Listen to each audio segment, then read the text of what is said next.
ചില ആൾക്കാര് സ്വന്തം ഭാര്യന്റെ മുമ്പിൽ നിന്നൊക്കെ വാഷളാക്കി വിടും ഉമ്മാന. അല്ലാ, അതിന്റെ ഒക്കെ ശിക്ഷ എങ്ങനെയാ പറയാ? അവരെ കരുണയോടെ നോക്കുന്നത് തന്നെ ഹജ്ജ് ഉംറ ചെയ്ത കൂലിയാണ്. ആ ഉമ്മ പോയാൽ തീർന്നു.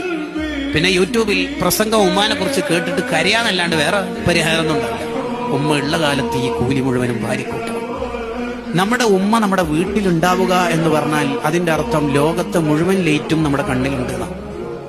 ഉമ്മ മരിച്ചു എന്ന് പറഞ്ഞാൽ അതിന്റെ അർത്ഥം ഇനിയൊരു ലൈറ്റും നമ്മുടെ കണ്ണിലില്ല എന്നാണ്. വീട്ടിലെ CFL ഓഫാക്കി എന്നല്ല, സൂര്യന് അസ്തമിച്ച പോലെയാ. ഇനി ഒരു പ്രശ്നം ആരോടെ പറയാ?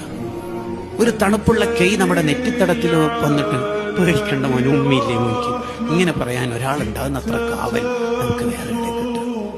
വേറെ ആരോടാ ഇത് പറയാ? പനിയൊക്കെ വന്ന കാലത്ത്, കുഞ്ഞിളം കാലത്ത് ഉമ്മ ഇടക്കിടേ വരും നമ്മുടെ അടുത്ത്.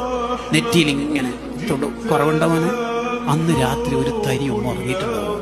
അതിന് ഉമ്മക്ക് ഉറക്കം കിട്ടും. സ്കൂളിലൊക്കെ അയക്കുന്ന കാലത്ത് ദോശയൊക്കെ പാചകം ചെയ്യുമ്പോൾ ഒരു ദോശ ചുട്ട് വേഗം നമ്മുടെ പ്ലേറ്റിലേക്ക് ഇട്ട് ദമോനെ കറി ഒഴിക്കും. അപ്പൊ ഉമ്മ ഇങ്ങനെ നടന്നിട്ട് ചുടുമ്പോ വിഷമാന്നല്ലോ. എന്ത് വിഷമൂടാ? അതിന്റെ ഇടയിൽ കാലിന് വേദന ഉണ്ടാവും, നടുവേദന ഉണ്ടാവും. എന്നാൽ എത്ര ദോശയാണ് നമ്മളെ കൊണ്ട് തിന്നിപ്പിച്ചത്.